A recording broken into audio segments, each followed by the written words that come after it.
मौलाना को हटाना चाहिए पहले। मैं क्या बोल रहा हूं? सब कुछ ठीक हो जाएगा। इन उलेमा सू को हटा दो, अपने आप ठीक हो जाएगा। इन बेईमान लीडरों को हटा दो। आज मेंबर ऑफ पार्लियामेंट जितने उत्तर प्रदेश और पूरे देश में मुस्लिम जीते में 24, वहां नहीं जाना चाहिए। जनता को आने की क्या जरूरत है? ये 24 के 24 लोकसभा के एमपी अगर वहां जाके सर्वे अपनी निगरानी में कराएं तो किसी को जरूरत पड़ेगी? आंखों के अंधे हैं ये बड़े बड़े नेता जो उलेमा सू। इनके सबके बैंक अकाउंट चेक करो आप, कितने पैसे इन्होंने लिए हैं आज तक और किस चीज पे खर्च किए हैं। और मथुरा मस्जिद पे पूछो कितने पैसे खर्च हुए हैं, किसी किसी के भी। आपको सब पिक्चर साफ हो जाएगी। लेकिन सवाल नहीं करोगे तो बेवकूफ बनते रहोगे, हमेशा बेवकूफ बनते रहोगे। जनता की कोई गलती नहीं है। साजिश में शामिल नहीं होते तो गोली नहीं चलती वहां पे, हमारे अपने लोग। मैं ये आपको पूरी तरीके से बता रहा हूं। संभल वाली जामा मस्जिद की बात छोड़िए, दिल्ली की जामा मस्जिद भी शिव मंदिर बता रहे हैं। कुछ नहीं बचेगा अगर ये नेता यही रहेंगे तो। ये सब आरएसएस के एजेंट है ना, कि नहारी खा के बिरयानी खा के सोते रहने के बाद कार्रवाई होती है इसमें। जिस बिजली की गति से, गलत या सही उस पर मैं आज कमेंट नहीं कर रहा हूं। अगर मुझसे उस जजमेंट की क्रिटिसिज्म मांगी जाए तो मैं ये बोलूंगा ये पूरी तरीके से गैर संवैधानिक, गैर कानूनी ऑर्डर पास किया है। लेकिन वो तो कर दिया, सेम डे सर्वे भी हो गया। बुनियादी बात तो ये है ना कि उस दिन सर्वे है उसका, मैं वही कह रहा हूं। तो पहले दिन और सेम डे 7 दिन का जो टाइम मिला था सर्वे करने के लिए, मुझे आप ये बताइए, पहले दिन आके वो चले गए थे। यानी कि पहले दिन ऐसा महसूस होता है कि उनके हाथ कुछ नहीं आया, कुछ सबूत वो क्रिएट नहीं कर पाए वहां पे, या कोई भी फ्रॉड धोखाधड़ी नहीं कर पाए वहां पे, तो दोबारा जाने की जरूरत पड़ी। तो अदालत में क्या बोला होगा उन्होंने? मैं ये अपनी बातें ऐसे कह रहा हूं जो कि मुझे बगैर केस की फाइल देखे अंदाजा लगता है। उन्होंने क्या बोला होगा कि आज ही आज सर्वे करना है इसलिए जल्दी दे दीजिए। वो वहां पे तब्दीली कर देंगे, कोर्ट ऑर्डर करेगी तो वहां पे जो चीजें वो छुपा देंगे, जो सैकड़ों साल से नहीं छुपाई, सैकड़ों साल से नहीं हटाई, वो आज के आज हटा देंगे। ये ऑर्डर जो मौजूदा है उसको खत्म कराने के लिए, उसको सेट असाइड कराने के लिए कोई इसमें आसमान और जमीन एक करने थे ऐसा ऑर्डर। कि देखिए मैं आपको लॉजिकली जनता को मैं जनता से पूछ रहा हूं ना, ये इतना अगर इलीगल ऑर्डर था एक तरह से, जिसको मैं इलीगल कह रहा हूं पूरी तरीके से, बिना ताकत का ऑर्डर कह रहा हूं, कानून की ताकत नहीं है उसमें बेशक वो गैर कानूनी ऑर्डर, उसको सेट असाइड कराने में कितनी देर लगती? उसका लॉजिक यही था ना जी, 7 दिन का टाइम इसलिए दे रहे हैं कि, और आज के आज भी इसलिए करा रहे हैं क्योंकि वहां पे कुछ छेड़छाड़ ना कर दे कोई। तो अगर इसको सेट असाइड कराने जाते ईमानदारी से कोई, तो 2 मिनट में सेट असाइड होगा ये। क्यों? क्योंकि ये 550 साल से आज तक तो कुछ नहीं किया। 1526, 27, 28 से आज तक कुछ नहीं किया, आज कर देंगे। ऐसी कौन सी पहाड़ टूट रही थी कि 2 मिनट में हट जाता ऑर्डर? पर सर पहले सर्वे में जब कोई नहीं आया तो दूसरे सर्वे में भीड़ कहां से आ गई इतनी अचानक? देखिए जो अब मैं आपको बता दूं, जो अवाम है ना, भीड़ आना क्या बुरी बात है? कोई बुरी बात नहीं है। कोर्ट के फैसले के खिलाफ भीड़ खड़ी हो रही है, कोर्ट के फैसले के खिलाफ समझा रही है, नहीं समझा रहे तो नहीं पुलिस। देखिए वो भ्रष्ट सरकारी अधिकारी इस ऑर्डर का सहारा लेके, उनको पहले इलाके के लोगों से बात नहीं करनी चाहिए थी। उनको ये नहीं समझाना चाहिए था कि जैसे ज्ञानवापी में गड़बड़ की है, कोर्ट कमीशन नहीं, कोर्ट के जो सर्वे करने के लिए वकील गए उन्होंने गड़बड़ की है, यहां हम गड़बड़ नहीं होने देंगे। हम प्रॉपर वीडियोग्राफी कराएंगे और आपके 100-200 आदमी आएंगे। वो वहां पे भीड़ किस लिए गई थी? पीसफुल प्रोटेस्ट करने। क्योंकि अगर ये उलेमाए सू जो हैं और जो लीडर हैं जो बेईमान है सारे के सारे, वहां पे अगर ईमानदार लीडरशिप होती, अवाम बेईमान नहीं है ना, वो इसलिए गई थी कि वहां पे कुछ गड़बड़ घोटाला ना कर पाए। दूसरी बार सर्वे कराने का क्या मतलब था? बताओ ना आप मुझे। तो अवाम इसलिए गई थी कि अब ये हम देख लें अपनी आंखों से, कुछ बेईमानी तो प्रशासन जो डीएम है और उनके डीएम की जो बैकग्राउंड है वो चेक कर लें आप क्या है वहां पे। पत्थरबाजी कैसे हुई? पत्थरबाजी कोई नहीं हुई ना, ये कोई बोलेगा नहीं। आप पर पत्थर पड़े ना, वो सब आरएसएस के लोगों ने कराई। आरएसएस के लोग करते हैं काम। मैंने आज नहीं, आज मैं पहली बार कह रहा हूं। दूसरा पक्ष तो है नहीं ना, पुलिस और दूसरा एक ही समुदाय तो है आमने सामने, कोई दूसरा पक्ष अच्छा तो समुदाय में जो मैं अभी नाम ले रहा हूं, उलेमाए सू कह रहा हूं, ये सारे के सारे आरएसएस के नहीं है। कोई मुस्लिम लगने वाला ही क्या आरएसएस में नहीं होता? आरएसएस में तो इतने सारे मुस्लिम है कि आप हैरान हो जाओगे। तो कोई अगर शांतिपूर्ण तरीके से विरोध प्रदर्शन करना चाहिए था, मैं कह रहा हूं और किया वहां पे जाके इंश्योर करने के लिए कि हम अपने नेताओं की बेईमानी नहीं मानते। ये जनता का रिएक्शन इसलिए हो रहा है क्योंकि नेताओं पे भरोसा खत्म हो गया। जनता खुद देखना चाहती थी क्या बुराई थी उसमें, कोई चोरी हो रही थी, ओपन कोर्ट होता है ना। जनता कहां, उसमें कोई सीनियर आदमी तो नजर नहीं, सीनियर आदमी 15-20 साल 10 साल के लड़के हैं सारे, जो मारे गए वो भी वही लड़के हैं। मैं क्या कह रहा हूं, सीनियर लोग अगर ईमानदार होते, सीनियर लोग अगर कार्रवाई कर रहे होते तो जनता क्यों आती? नहीं जरूरत थी ना आने की, क्योंकि भरोसा नहीं है, क्योंकि उन लोगों के ऊपर भरोसा उन्होंने खुद खत्म किया, आरएसएस और बीजेपी के आगे चमचागिरी करके, उनके पैरों में लेट के। जनता थोड़ी, भारत देश की जनता चाहे वो किसी भी समाज की हो, खासतौर पे SC ST मुस्लिम सिख क्रिश्चियन बहुत डरपोक थोड़ी हैं। ये तो नेता उनको बेवकूफ बना रहे हैं। वरना अब वो करने क्या गए थे वहां पे? वो देखने ये गए थे कि संवैधानिक रूप से ये जो गलत 2-2 बार सर्वे हो रहा है, इसमें कुछ बैग्स में भर के या दूसरी चीजें भर के ला ना दे, और DM SSP के ऊपर भरोसा कर लें। इस सरकार के ऊपर जो इलेक्शन में इतनी गड़बड़ घोटाला कर रही है, कैसे कर ले? अभी कुंदरकी में उन्होंने देखा गोलियां चलाते हुए, पब्लिक को वोट ना देते हुए। ऐसे प्रशासन पे पब्लिक भरोसा कर ले? देश के मालिक हैं वो जो पीसफुल प्रोटेस्ट करने गए थे, वो ये देखने गए थे कि उनके नौकर ठीक से काम कर रहे हैं नहीं कर रहे। तो पुलिस अब बीच में ये जो बेईमान RSS के एजेंट्स होते हैं, उन्होंने पत्थरबाजी की होगी या पुलिस ने खुद ही की होगी। पहली बार पुलिस ये काम करेगी क्योंकि उन्हें कुछ गड़बड़ करनी थी, इसीलिए गड़बड़ कराई है, वरना जनता पीसफुल थी। हमने दिल्ली दंगों में नहीं देखा क्या? यहां दरियागंज के केस में जिसमें चंद्रशेखर आजाद के खिलाफ FIR हुई थी और मैंने बेल कराई थी, मैंने अदालत में क्या साबित किया था? पुलिस ने खुद अपनी गाड़ियों में आग लगाई है। ये मैंने दिल्ली के चंद्रशेखर आजाद की बेल में साबित किया था, जब तो बेल हुई थी उसकी। 15 दिन में बेल कैसे हुई थी चंद्रशेखर आजाद की? संभल में भी मतलब पुलिस ने गाड़ी मैं यही तो कह रहा हूं। और उसका क्या बता रहे हैं कि टारगेटेड वो था, खुद लगाई थी, मैंने ये साबित किया था दिल्ली के दंगों में भी ऐसा ही है। मुझे ऐसा ही लग रहा है ना, शक यही है अब। लेकिन रिएक्शन हमारा ऐसा हो रहा है जैसे कि हम ही चोर हैं, जैसे कि वो देश की जनता जो वहां पे गई थी अब ये देखने के लिए कि वहां ईमानदारी से काम हो रहा है। क्या ओपन कोर्ट नहीं होते हैं? ओपन कोर्ट का कॉन्सेप्ट क्या है कि कोर्ट में कोई भी आदमी आके देख सकता है कार्रवाई क्या हो रही है। तो उसी प्रकार से कोर्ट के द्वारा गठित की गई कार्रवाई, कोर्ट के द्वारा निर्देशित की गई कार्रवाई भी, कोर्ट के द्वारा निर्देशित की गई कार्रवाई भी पूरी दुनिया के लिए है कि कोई भी आए और देखे। झगड़े की स्थिति कहां थी? झगड़ा तो इसलिए कराना था क्योंकि चोरी ना पकड़ी जाए। किसको फायदा हुआ झगड़ा कराने का?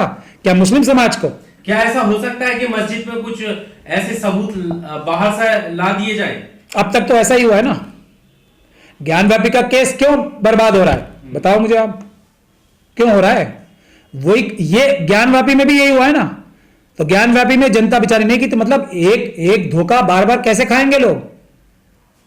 ज्ञानव्यापी में यही तो हुआ है, बिल्कुल एग्जैक्टली यही हुआ है, कुछ और नहीं हुआ है। और ज्ञानव्यापी का केस जानबूझ के हारा जा रहा है, मैं ये भी बता रहा हूं। क्या जज साहब को ये नहीं पता है जब वर्शिप एक्ट का हवाला दिया जाता है कि किसी भी धर्म स्थल के साथ जो है आप छेड़खानी आजादी के बाद से नहीं की जा सकती, बस शर्त यह है कि पहला कोई ऐसा मुकदमा ना चले, वो एक्सेप्टेशन है। तो फिर अब ऐसा क्यों जजमेंट ऐसे कोई भी अपील करेगा और उसको पास कर दिया जा रहा है, निर्देश दिए जा रहे हैं? कोई भी नहीं कर रहा है, एक ऑर्गेनाइज्ड गैंग कर रहा है। हाँ तो क्यों पास? कोई भी नहीं कर रहा है। लेकिन हमारा रिएक्शन क्या है? आपको, आपका काम है आप जाके उन लोगों से सवाल पूछो, वहां के जो नेता हैं संभल के, उनसे सवाल करना आपकी जिम्मेदारी है। मेंबर ऑफ पार्लियामेंट से, MLA से, एक्स MLA से, वहां के जो इमाम हैं, वहां के जो शहर काजी हैं, तो वो उनसे सवाल सकते हैं। वो भी तो विरोध ही कर रहे थे जुमे की नमाज के बाद। उन्होंने वर्शिप एक्ट का हवाला देकर बताया कि भाई ये तो गैर संवैधानिक चीजें हो रही हैं। अब क्या कर सकते हैं? वो क्या कर सकते हैं? मैं अपना एग्जाम्पल ही देके बताऊं। मथुरा का केस है, इससे बड़ा केस है। मथुरा काशी बाकी है ना, वो केस है। वो ईमानदारी से लड़ा जा रहा है सिर्फ। सारे ये उलमाए सू जो हैं 100-200, क्योंकि वो मैं हूं उसका वकील, तो सारे ये कोशिश कर रहे हैं, जाके उस कमेटी के पास जाके ये बोल रहे हैं कि प्राचा साहब को हटा दो, हम आपको इंडिया से नहीं, इंडिया से बाहर के वकील ला देंगे। वो कह रही है कमेटी की, जी प्राचा साहब की वजह से हम इतनी मजबूती से केस लड़ रहे हैं, अभी तक सुरक्षित है। हाई कोर्ट ने ऑर्डर किया था वहां पे इसी सर्वे का, हमने सुप्रीम कोर्ट से स्टे करा रखा है, आज 7-8 महीने हो गए। तो एग्जाम्पल से बता रहा हूं ना, मैं कोई ऐसी बात नहीं कर रहा हूं जो मैं जबानी बात कर रहा हूं। मथुरा का केस संभल से ज्यादा बड़ा है आरएसएस जो शरारत करना चाहती है देश में, खास तौर पे मुसलमानों में और यादवों में लड़ाई कराने के लिए, है कि नहीं है? लेकिन वहां पे कोर्ट की कार्रवाई, ऐसा नहीं है कि वहां पे जज कोई अलग आ गए, वहां पे जजों पे परेशान नहीं होगा, ऐसा बिल्कुल नहीं है।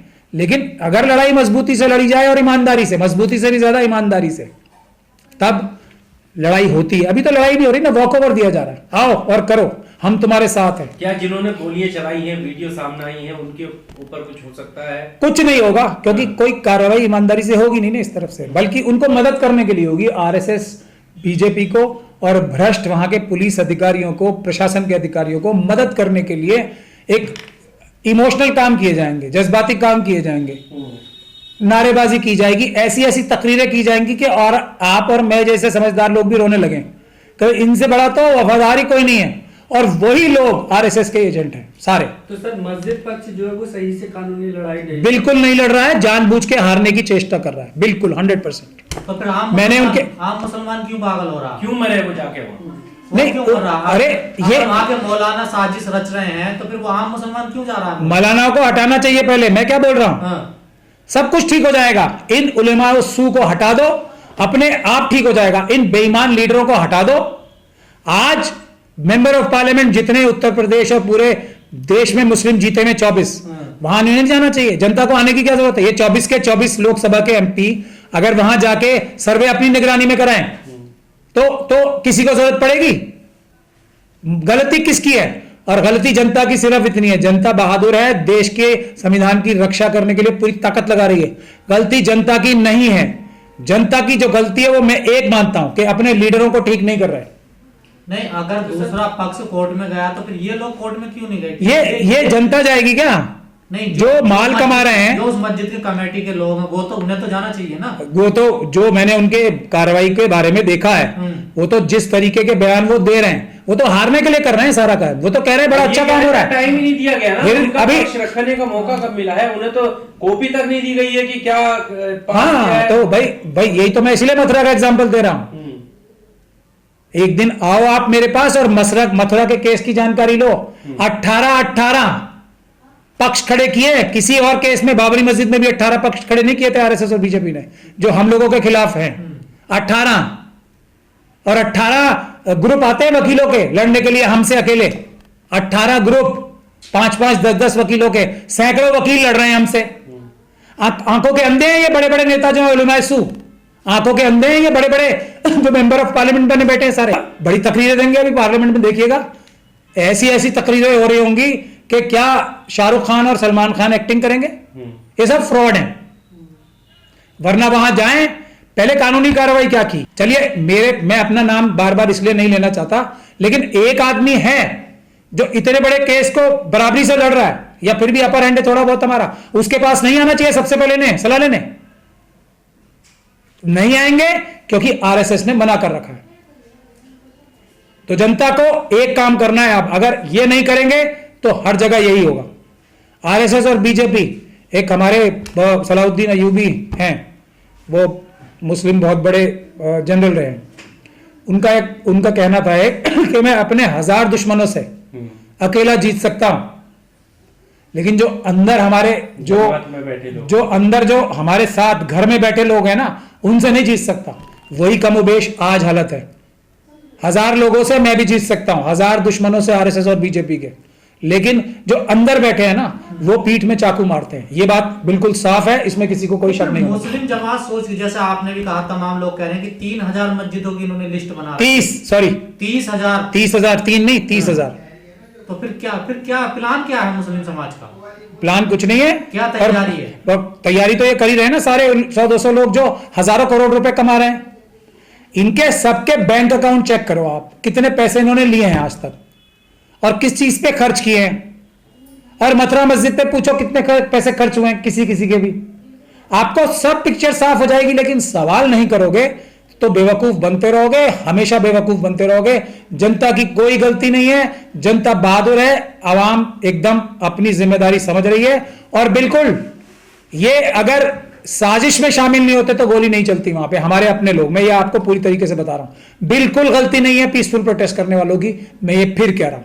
लॉयर, आप क्या भविष्य देख रहे हैं जामा मस्जिद का, संभल वाली का? क्या बाबरी संभल वाली जामा मस्जिद की बात छोड़िए, दिल्ली की जामा मस्जिद भी शिव मंदिर बता रहे हैं। हाँ, माता का मंदिर देवी। अरे तो वहां तो छोड़िए, दिल्ली की जामा मस्जिद भी कुछ नहीं बचेगा अगर ये नेता यही रहेंगे तो। मेरी बात आज मान लें, आज से फायदा होना शुरू हो जाएगा, कल मान ले कल से होने लगेगा, 10 साल बाद 100 साल बाद जब इस तरफ नजर डालेंगे ना अपने पीछे खड़े गद्दारों के ऊपर, तभी कुछ होगा, उससे पहले कुछ नहीं हो सकता। तो आपकी बात क्यों नहीं मानते फिर ये मौलाना? फिर वही अभी तो मैंने बताया है, ये सब आरएसएस के एजेंट है ना। मैंने आपको बताया एक ही ऑफिस है जो मथुरा मस्जिद का केस बराबरी से नहीं, अपर एंड है हमारा आज तक भी, और सबसे ज्यादा ताकत आरएसएस और बीजेपी मथुरा के केस में लगा रही है। क्यों नहीं हो रहा? इनके अंधे हैं सब ये, बल्कि कोशिश ये कर रहे हैं किसी तरीके से केस वो मुझसे छीन ले। मतलब आपके अलावा सब आरएसएस के एजेंट है? मेरे अलावा नहीं है। और ये जनता जो प्रोटेस्ट कर रही थी वो आरएसएस की एजेंट नहीं है, जनता नहीं है। आरएसएस ने बड़े बड़े लोगों को खरीदा, जैसे कांग्रेस में जयराम रमेश और केसी वेणुगोपाल को। कांग्रेस के कार्यकर्ता थोड़ी आरएसएस के हैं, लेकिन ये जो हरे रंग के सांप डालते हैं ना, वो हैं आरएसएस के एजेंट, हर जगह है। और एक से बढ़कर एक अच्छा वकील, मेरे से भी अच्छे वकील मौजूद हैं, लेकिन वो मेरी तरह उस तरह जरा इनके सामने आके इनसे लड़ने को तैयार नहीं है। वो कौन इनके मुंह लगना चाहेगा? ये तो गुंडे हैं लोग। अब मेरे अलावा कोई और हो, कितने लोगों को इन्होंने पिटवाया नहीं है क्या इन्होंने? ये जो इनके जो अभी सैकड़ों जो इनके गुंडे हैं, वो मेरी जगह कोई और हो तो उसको मार मार के सीधा कर देते हैं। ये किसी को करने देते काम? एक से बढ़कर एक ईमानदार और शरीफ वकील मुस्लिम कम्युनिटी में है, उनको करने दे रहे हैं काम? ये बिल्कुल नहीं करने देंगे। देखिए, हिंसा इसलिए भड़की क्योंकि आरएसएस और बीजेपी साजिश करके चाइना और पाकिस्तान के साथ मिलके देश में अलग अलग तरीके से धर्म के नाम पे, जाति के नाम पे पूरा देश में लड़ाई झगड़ा कराने के लिए पूरी तरीके से लामबंद है। अडानी, अंबानी, यूसुफ लूलू जैसे जो मनुवादी मानसिकता के गुजराती बिजनेसमैन हैं, उनके साथ मिलके, चाइना और पाकिस्तान की एजेंसीज के साथ मिलके देश में ये जो भी लूटमारी हो रही है, देश में दंगा फसाद हो रहा है, ये आरएसएस और बीजेपी की साजिश का हिस्सा है, जिसमें जो संवैधानिक संस्थाएं हैं, चाहे सीबीआई है, चाहे सीबीसी है, चाहे सीएजी है, चाहे सेबी है, चाहे रिजर्व बैंक ऑफ इंडिया है, जितनी भी संवैधानिक संस्थाएं हैं हमारी, चाहे लोकपाल है, कुछ भी है, वो सब आरएसएस और बीजेपी ने डर के माध्यम से या लालच देने के माध्यम से एकदम से काबू कर लिए। यहां तक कि जो माननीय न्यायालय भी हैं वो भी उससे अछूते नहीं रह गए। ऐसा जग जाहिर है, पूरे देश नहीं पूरी दुनिया को ये साफ नजर आ रहा है। अब इसमें जो एक चीज बच जाती है वो है कि जो विपक्ष है, चाहे हमारे सामाजिक संगठन हो, मुस्लिम, सिख, क्रिश्चियन, बौद्ध के, SC ST OBC के, चाहे हमारे धार्मिक संस्थान हो, वो सब भी आरएसएस और बीजेपी ने ज्यादातर अपने काबू में ले लिए हैं। तो बुनियादी बात यह है, जिस प्रकार से अगर सुप्रीम कोर्ट और अदालतों के ऊपर दबाव सरकार बना सकती है या आरएसएस बीजेपी बना सकती है, तो क्या हमारे जो धार्मिक संस्थान हैं, हमारे धार्मिक जो बड़े बड़े नेता हैं, या जो सोशल ऑर्गेनाइजेशंस भी हैं, इन सभी SC ST OBC, मुस्लिम, सिख, क्रिश्चियन, बौद्ध की, वो सभी ज्यादातर आरएसएस और बीजेपी के पंजे में है। ये वजह है कि किसी भी केस में आप देख लीजिए, एकदम अभी महाराष्ट्र के इलेक्शन में भी अभी हमारे एक मौलाना जैसे लगने वाले व्यक्ति ने कुछ बाइकआउट की बात की, और जो काम बीजेपी और आरएसएस करके दिखाना चाह रही थी उसमें पूरी ताकत से मदद की। बाद में एक माफीनामा लिख के दे दिया। लेकिन जो बहुत सारे सोशल मीडिया के जो चैनल्स हैं जो बीजेपी और आरएसएस के हैं, उसमें देख लीजिए, वो सिर्फ और सिर्फ उन मौलाना जैसे लगने वाले व्यक्ति का ही नाम लेके बोल रहे हैं कि इन्होंने पोलराइज करा दिया। नहीं, लगने वाले हैं ही ना, वो मौलाना ही है वो। नहीं, वो हमारे यहाँ ना दो, एक मौलाना सू होते हैं, उलमाए सू जो होते हैं, उनको दुनिया का सबसे बुरा शख्स या व्यक्ति माना गया, और उलमाए हक जो होता है वो ईमानदार और शरीफ होते हैं। तो ये जो मौलाना जैसे लगते हैं ना, वो मौलाना होते नहीं, वो पढ़ाई लिखाई कर लेते हैं, इल्म यानी कि जानकारी हासिल कर लेते हैं, लेकिन अमल संभल में अमल मौलाना की गलती है। कैसे फायरिंग सामने से कर दी जा रही है, पुलिस की गोली लगने से आरोप है कि 5-5 संभल में भी जो भी इतनी बड़ी बड़ी तंजीमें हैं हमारी, वहां के मेंबर ऑफ पार्लियामेंट हैं, वहां के एमएलए हैं, वहां के एक्स एमएलए हैं, वहां के सभी जो शहर काजी हैं और जितने भी वहां के आलिम या मौलाना लगने वाले लोग हैं, उन सब की गलती है। क्यों वो सोते हुए मिले? क्यों ये बहाने बार बार बनाते हैं कि जी कोर्ट ने ऐसे कर दिया, कोर्ट ने वैसे कर दिया? ये और किस दिन का ऑर्डर है? आज कितने दिन हो गए? आज तक कोई कार्रवाई हुई, कानूनी कार्रवाई?